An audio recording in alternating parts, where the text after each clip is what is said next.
ముందుగా వార్తల్లోని ముఖ్యాంశాలు. కోర్టు నిర్మాణం దేవాలయ నిర్మాణంతో సమానమన్న సీఎం రేవంత్. న్యాయం కోసం కోర్టు నిర్మించడం గొప్ప అవకాశమని వ్యాఖ్య. న్యాయ వ్యవస్థకు మౌలిక సదుపాయాలు, ప్రజలకు న్యాయం అందే విధంగా సదుపాయాలు కల్పిస్తామని స్పష్టం.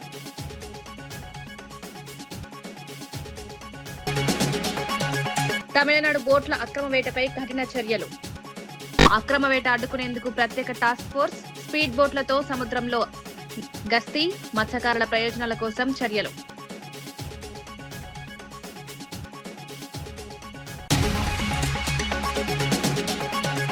బీఆర్ఎస్ బీజేపీ కుమ్మక్కుపై ఆది శ్రీనివాస్ ఆరోపణలు. మున్సిపల్ ఎన్నికల ఫలితాలకు దోస్తీకి నిదర్శనమని వ్యాఖ్య. రెండు పార్టీలు కలిసి పదవులు పంచుకునే విమర్శ.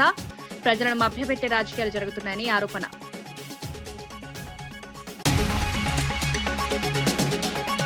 పుదుచ్చేరిలో ఎన్డీఏ విజయం ఖాయమన్న ఖుష్బూ. మోదీ పథకాలు మహిళను ఆకర్షిస్తాయని వ్యాఖ్య. డీఎంకే కాంగ్రెస్ పాలనపై విమర్శలు. 5 రాష్ట్రాల్లో బీజేపీ విజయం సాధిస్తుందని ధీమా.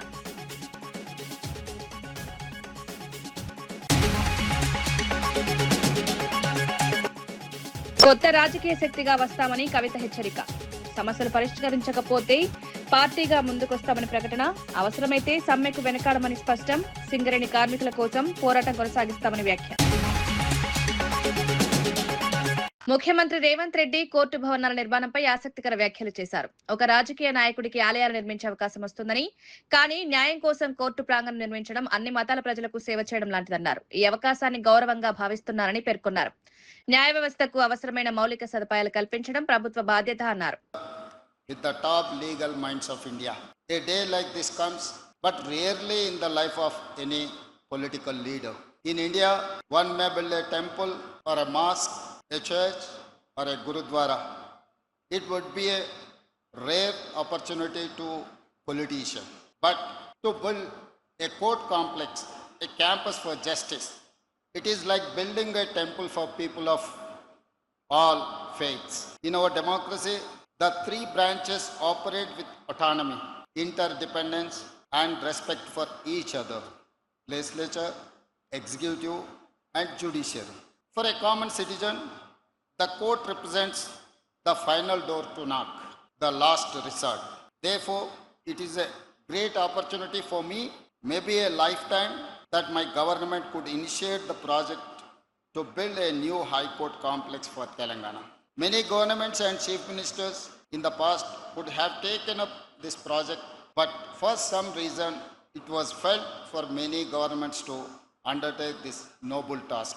నాదర్గుల్లో 7,000 కోట్ల భూ కుంభకోణంపై బీఆర్ఎస్ నేత హరీష్ రావు తీవ్ర ఆరోపణలు చేశారు. ఈ కుంభకోణం వెనుక మంత్రి పొంగులేటి కుటుంబం ఉందన్నారు.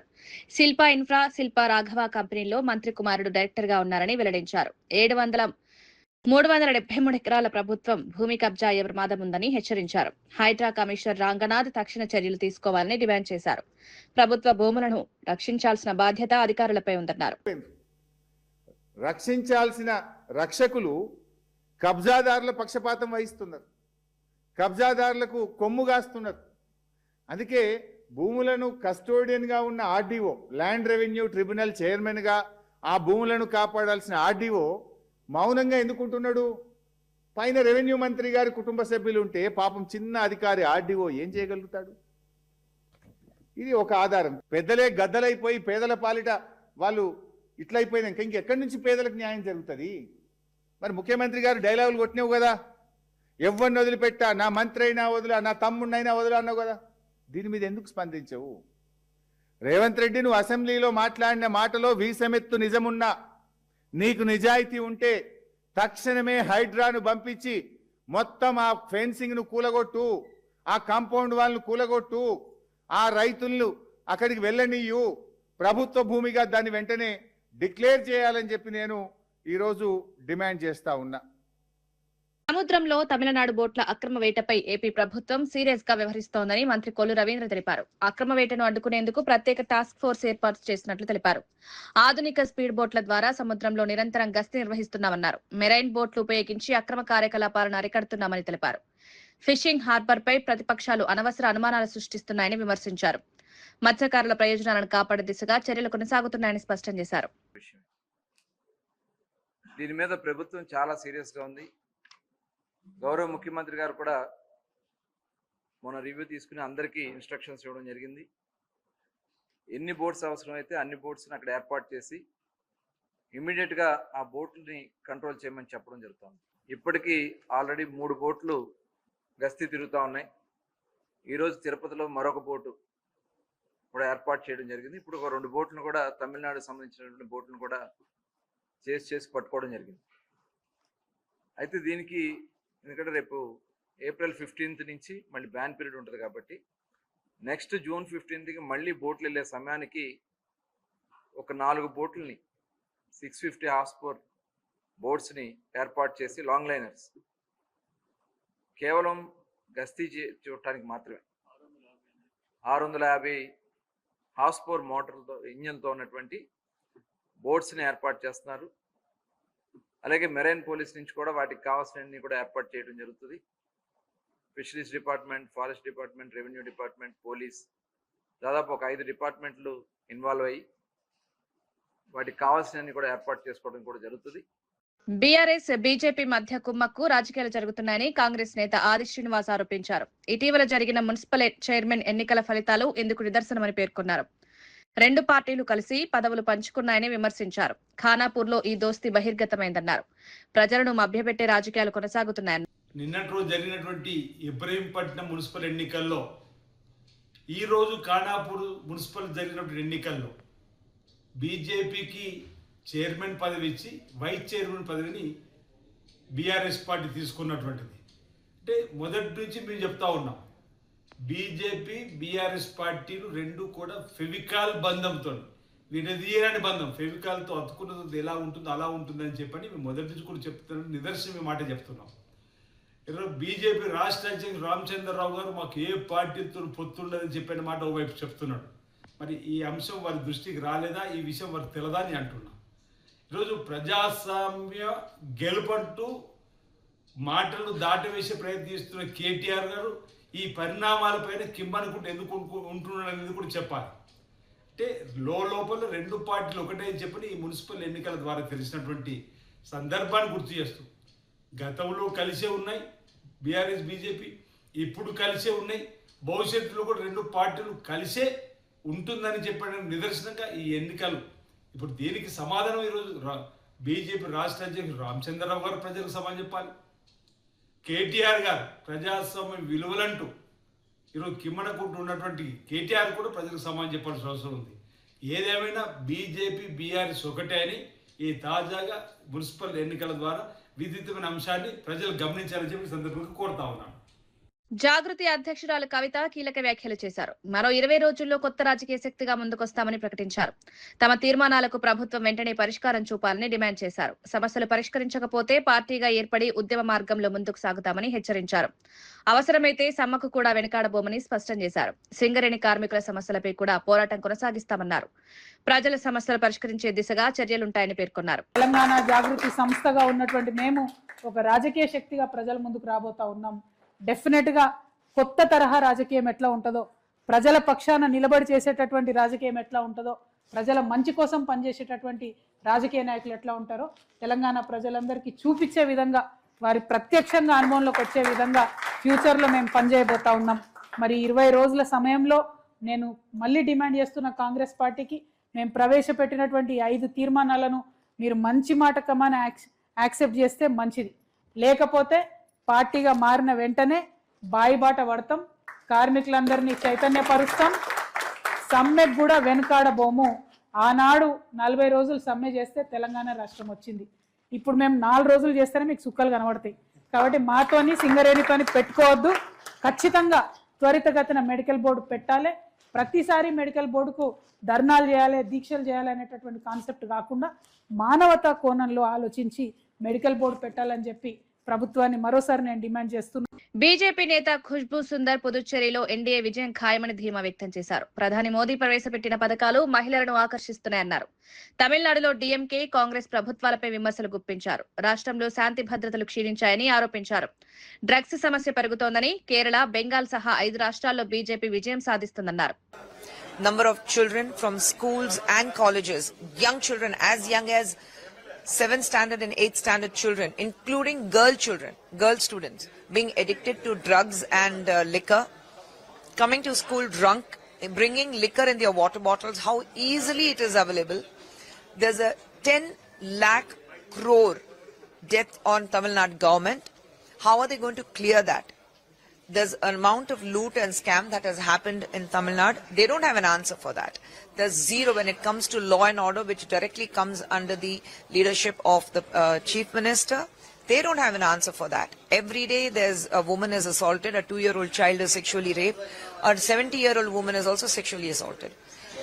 Woman, a girl walking down the streets, she is assaulted. Coming into the house, she is assaulted. Going out, she is assaulted. The government of Tamil Nadu, including their hand and glove partner in crime, Congress, have to answer us as to why these questions are not raised in Tamil Nadu. BJP, NR and NDA government has seen Puducherry flourishing. It's a state where a union territory where they have been asking for statehood, and we are not giving any false hopes like others. It's a long process. Yes, it's on our book. We have to do it, but we are taking our own time because there are a lot of pros and cons which we need to work. It cannot be a decision taken overnight. So we are not making false promises. We are talking about what we have delivered. We are talking about what we can deliver, and we'll just stick to that.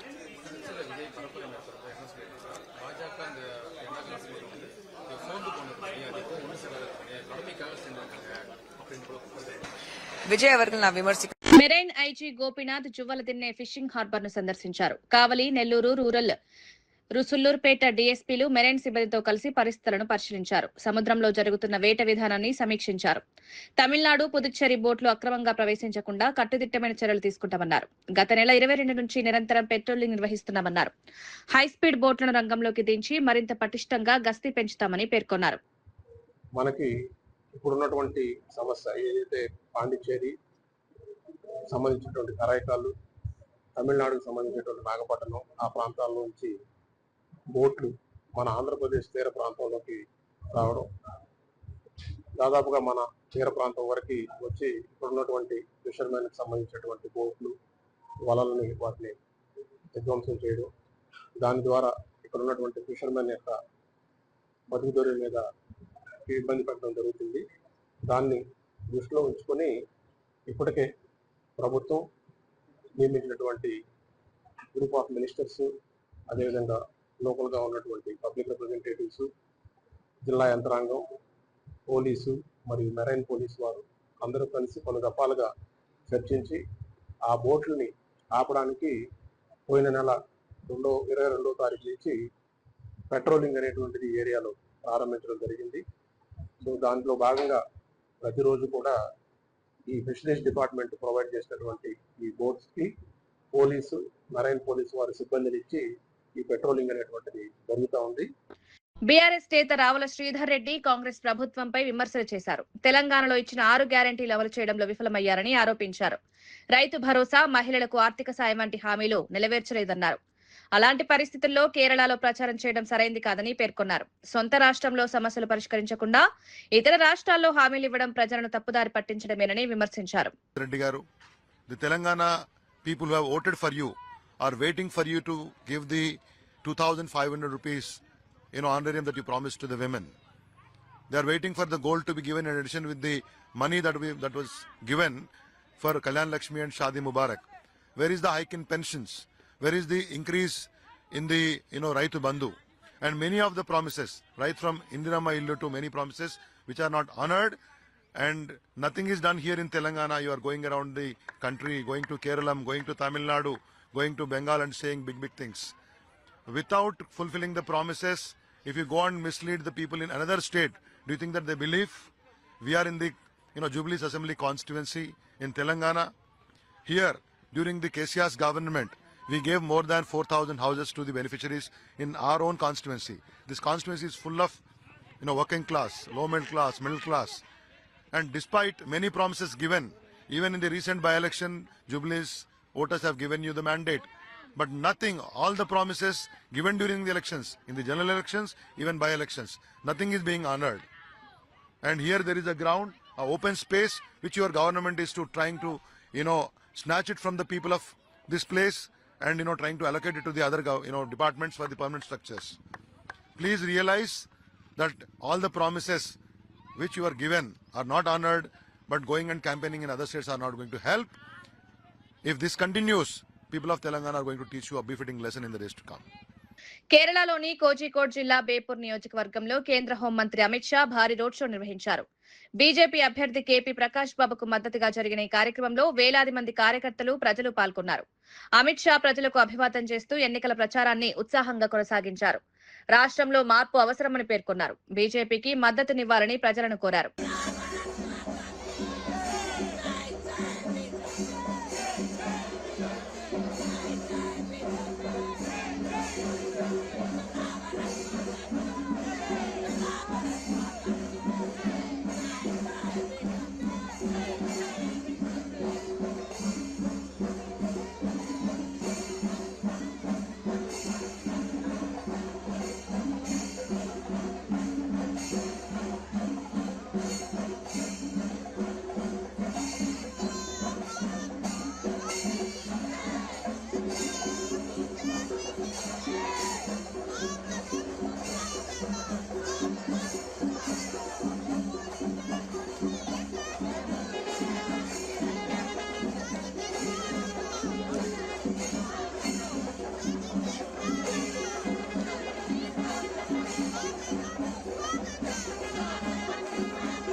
తెలంగాణలో కాంగ్రెస్ ప్రభుత్వం అధికారంలోకి వచ్చిన తర్వాత రైతాంగం సంక్షోభంలో కూరుకుపోయిందని BRS నేతలు విమర్శించారు.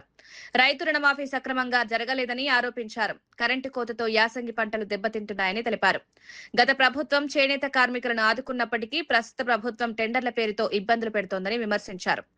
రైతులు తీవ్ర ఇబ్బందులు పడుతున్నారని పేర్కొన్నారు. పత్రికా మీడియా మిత్రులందరూ కూడా నమస్కారం. ముఖ్యంగా నేను ఒక 2 విషయాలలో ఈ రాష్ట్ర ప్రభుత్వము అధికారంలోకి వచ్చిన తర్వాత రాష్ట్రంలో జరుగుతున్నటువంటిది ముందుగా రైతుల ఆత్మహత్యలు ఎందుకు జరుగుతున్నాయనంటే రైతాంగానికి వచ్చిన పండిన పంటకు ధర లేదు.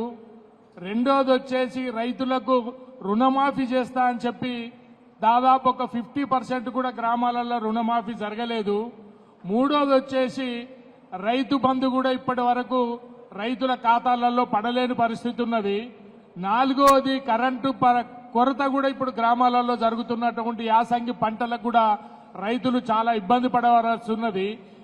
ఈ దేశంలో ఈ రాష్ట్రంలో కుల వృత్తులన్నీ అడగంటిపోతున్నటువంటి పరిస్థితి. ఆ సందర్భంలోనే ఈ ఎక్కడన్నా జరుగుతున్నాయంటే ఆత్మహత్యలు ఒక పక్క రైతులు, రెండో పక్క చేనేత కార్మికులు. గత ప్రభుత్వాలు ఎన్నడూ కూడా ఈ రాష్ట్ర చరిత్రలో కూడా మన కరీంనగర్, వరంగల్, తెలంగాణ కాడికి వచ్చినప్పుడు ఒకప్పుడు రాష్ట్రంలో టీఆర్ఎస్ ప్రభుత్వం ఉన్నప్పుడు బతుకమ్మ చీరలు ఇచ్చి చేనేత కార్మికులను అన్ని రకాలుగా ఆదుకున్నటువంటి ప్రభుత్వం. ఇవాళ దుర్మార్గమైనటువంటి చర్యకు రేవంత్ రెడ్డి గారు ఒక తెరలేపినటువంటి పరిస్థితి. ఇవాళ పిల్లలకు స్కూల్ డ్రెస్సులు ఇవ్వడానికి కానీ, పిల్లలకు కప్పుకునే దుప్పట్లు కానీ, తివాసీలు కానీ ఇట్లాంటివన్నీ కూడా మన వరంగల్ జిల్లాలో కొత్తవాడ, మిగతా జిల్లాల చేనేత పారిశ్రామిక సంఘాలలో ఇచ్చేటువంటి వస్తువులను ఇవాళ ఏం చేస్తున్నాడా అంటే సబ్బులు, పెన్నులు, పుస్తకాలు, అదే రంగా ఈ దుస్తులన్నిటికీ కూడా టెండర్ పిలిచిండు. ఆ వృత్తిని సంక్షోభంలోకి నెట్టడానికి ఆ కార్మిక వర్గాలను అన్నింటినీ కూడా ఆత్మహత్యల దిక్కు పొరగొల్పుతున్నటువంటి పరిస్థితి ఈ రాష్ట్ర ప్రభుత్వం చేస్తున్నది. కాబట్టి నేను ఇప్పటికి కూడా డిమాండ్ చేస్తున్నా, ఇవాళ ఈ రాష్ట్రంలో ఒక పక్క రైతులు, రెండో పక్క చేనేత కార్మికులు, మూడో పక్క కుల వృత్తులన్నీ అడగంటిపోయి గ్రామాలలో వృత్తి లేక పట్టణాలకు వలసపోయేటువంటి పరిస్థితి వస్తున్నది. కాబట్టి ముఖ్యమంత్రి గారు మీరు ఇచ్చిన వాగ్దానాలు మర్చిపోయినా, మీరు సాయం చేయకపోయినా కూడా గతంలో ఉన్నటువంటి ఆనవాయితనన్నా కంటిన్యూ చేసి వాళ్ళ మీద ఈ కుల వృత్తులను ఇబ్బంది పెట్టకుండా చూడాల్సినటువంటి బాధ్యత నీ మీద ఉన్నది. ఏదో కాంట్రాక్ట్ల కోసానికి, కమిషన్ల కోసానికి పేద కార్మికులు ఆరగాలం పొద్దుట నుంచి సాయంత్రం దాకా కష్టపడితే 100-150 రూపాయలు కాదు ఆడబిడ్డలు పోయి పాప ఆడ మగ్గాల కాడ కష్టపడే పరిస్థితి వస్తే అటువంటి వాళ్ళ పొట్టలు కొట్టుకొని కూడా తినే అటువంటి దుస్థితికి ఈ ప్రభుత్వం దిగజారుతుందని నేను అనుకోవడం లేదు. తక్షణమే ఆ చర్యలను ఉపసంహరించుకొని ఆ కార్మిక వర్గాలకు అందరికీ కూడా అండగా నిలబడవలసినటువంటి అవసరం ఉన్నది. గతంలో కేసీఆర్ ప్రభుత్వం కానీ, రాజశేఖర రెడ్డి గారి ప్రభుత్వం కానీ, అంతకు ముందున్న అమెరికాలో కొలంబియా బిజినెస్ స్కూల్ సదస్సులో బీఆర్ఎస్ వర్కింగ్ ప్రెసిడెంట్ కేటీఆర్ పాల్గొన్నారు. తెలంగాణను దేశంలోని అత్యంత విజయవంతమైన స్టార్టప్ రాష్ట్రంగా అభివర్ణించారు. ఐటీ దిగుమతులు, ఉద్యోగ కల్పనలో రాష్ట్రం సాధించిన ప్రగతిని వివరించారు. అమెజాన్, గూగుల్ వంటి సంస్థలు హైదరాబాద్ ను కేంద్రంగా ఎంచుకున్నాయన్నారు. యువ పారిశ్రామికవేత్తలు దీర్ఘకాలిక లక్ష్యాలతో ముందుకు సాగాలని పిలుపునిచ్చారు. తెలంగాణ అభివృద్ధి నమూనాను ప్రపంచానికి చూపిస్తున్నామని పేర్కొన్నారు. Play to their strengths, play to their potential, and eventually accomplish the collective dream of being in the first world by 2047. That is why Telangana's journey matters, not just as a state story, but as part of a much larger Indian story. Now, I'd like to quickly, I only have 6 slides, so don't worry, it won't be a very boring, long speech. I know politicians are in love with mics and their voices. So I'll try and keep it as simple and as quick as possible. You know, India is no more just the back office of the world. I think most of you would agree with me on that, because it's not just the back office, it's not just a large market that the world, especially the enterprises across the world look at. But India is in fact a very serious, long-term operating platform for all the enterprises across the world. This is probably a very, very dynamic shift which really provides an opportunity for a lot of enterprises to lean in and probably pick up opportunities. We're no longer a country that just is about potential. We're becoming a country of platforms, of ecosystems, and brimming with confidence. In fact, India offers unbridled talent. We offer market scale, and we also offer policy, which is extremely important, aligned with the digital infrastructure needs of current day enterprise. You know, we produce, when I say talent, India has the world's largest think force on the planet. The world is getting older, but India is getting younger. Now, we produce almost 1.5 million engineers every single year. Medchal, Malkajgiri జిల్లాల్లో బాబు జగజీవన్ రామ్ జయంతి వేడుకలు ఘనంగా నిర్వహించారు. కార్యక్రమానికి MLA మరి రాజశేఖర రెడ్డి సహా పలువురు అధికారులు, నాయకులు హాజరయ్యారు. మహనీయుడి చిత్రపటానికి పూలమాలలు వేసి నివాళులర్పించారు. సంక్షేమ పథకాల పత్రాలను అర్హులకు అందజేశారు. మహనీయుల స్ఫూర్తిని అనుసరించాలని నాయకులు పిలుపునిచ్చారు. సమాజ అభివృద్ధికి అందరూ కృషి చేయాలని సూచించారు. విద్యా, సంక్షేమ పథకాలు వినియోగించుకోవాలని ప్రజలకు సూచించారు.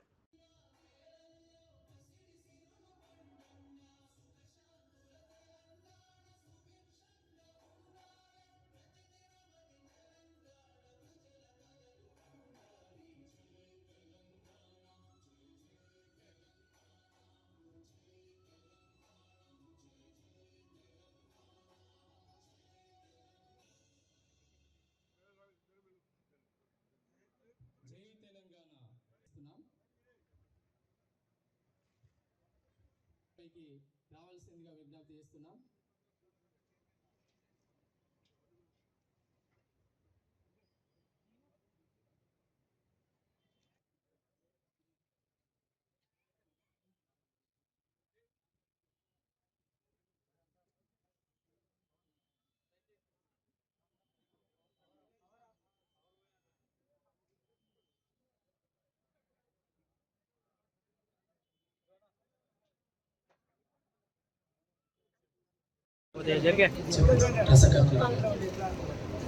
నెక్స్ట్ గండికోట చంద్రశేఖర్ గారు కుటుంబ సమేతంగా రావాల్సిందిగా విజ్ఞప్తి చేస్తున్నాం.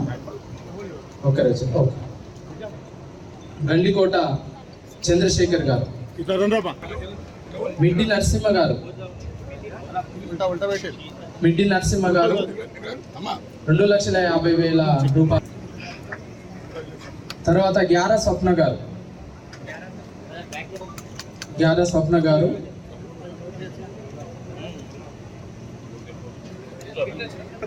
నెక్స్ట్ గైక్వాడ్ దినేష్ గారు, గైక్వాడ్ దినేష్ గారు బాండ్ను స్వీకరించాల్సిందిగా విజ్ఞప్తి చేస్తున్నాం. తర్వాత టి రవి గారు,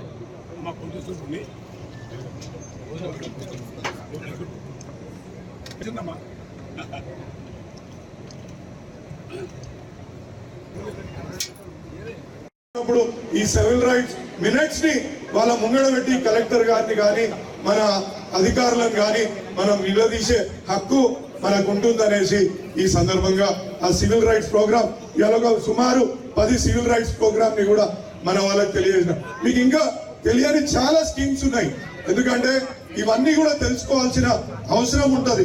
ఇప్పుడు ఉదాహరణకు ఎవరైతే బాధితులు ఉంటారో ఆ బాధితులకు కూడా డబుల్ బెడ్రూమ్ ఇల్లు కూడా వచ్చే అవకాశాలు చాలా మటుకు ఉన్నాయి. ఇప్పటి వరకు 264 ఇండ్లను కూడా ఐడెంటిఫై చేసి పంపకానికి సిద్ధంగా కూడా ఉన్నాయని చెప్పేసి ఈ సందర్భంగా మీకు తెలియజేస్తున్నాను. ఇవన్నీ ఎందుకు చేస్తున్నా అంటే మా దళిత సోదరులు ముందుకు రావాలా, వాళ్ళ అభివృద్ధి ముందుకు జరగాల అనే ఉద్దేశంతో ఇవన్నీ కూడా. ఎందుకంటే మా అమ్మగారి పేరు మీద అరుంధతి, ఆమె పేరు మీద కూడా ఒక హాస్పిటల్ పెట్టి వైద్య సహాయానికి పేద బడుగు బలహీన వర్గాల కోసం ఇలా వైద్య సహాయం పూర్తిగా ఉచితంగా కూడా అక్కడ ఇస్తున్నాం. ఇలా ఎక్కడ రాజకీయం లేదండి, ఎవరు ఏ పార్టీ వాళ్ళైనా పంపించిన. ఎందుకంటే నేనే ముఖ్యమంత్రి దగ్గరికి వెళ్తా, నాకు ఏ ఒక్క అంటే పనులు శాంక్షన్. వార్తలు ముగించే ముందు ముఖ్యాంశాలు మరోసారి.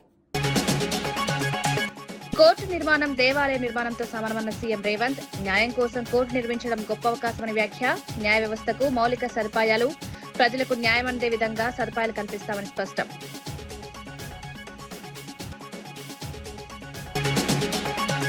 తమిళనాడు బోట్ల అక్రమ వేటపై కఠిన చర్యలు. అక్రమ వేట అడ్డుకునేందుకు ప్రత్యేక టాస్క్ ఫోర్స్. స్పీడ్ బోట్లతో సముద్రంలో గస్తీ.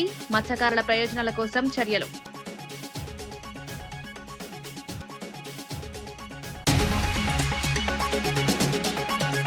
బీఆర్ఎస్ బీజేపీ కుమ్మక్కుపై ఆది శ్రీనివాస్ ఆరోపణలు. మున్సిపల్ ఎన్నికల ఫలితాలకు దోస్తీకి నిదర్శనమని వ్యాఖ్య. 2 పార్టీలు కలిసి పదవులు పంచుకునే విమర్శ. ప్రజలను మభ్యపెట్టే రాజకీయాలు జరుగుతున్నాయని ఆరోపణ.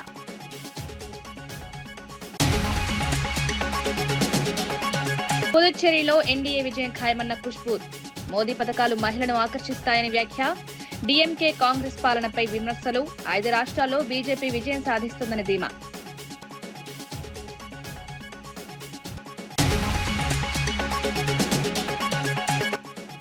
కొత్త రాజకీయ శక్తిగా వస్తామని కవిత హెచ్చరిక.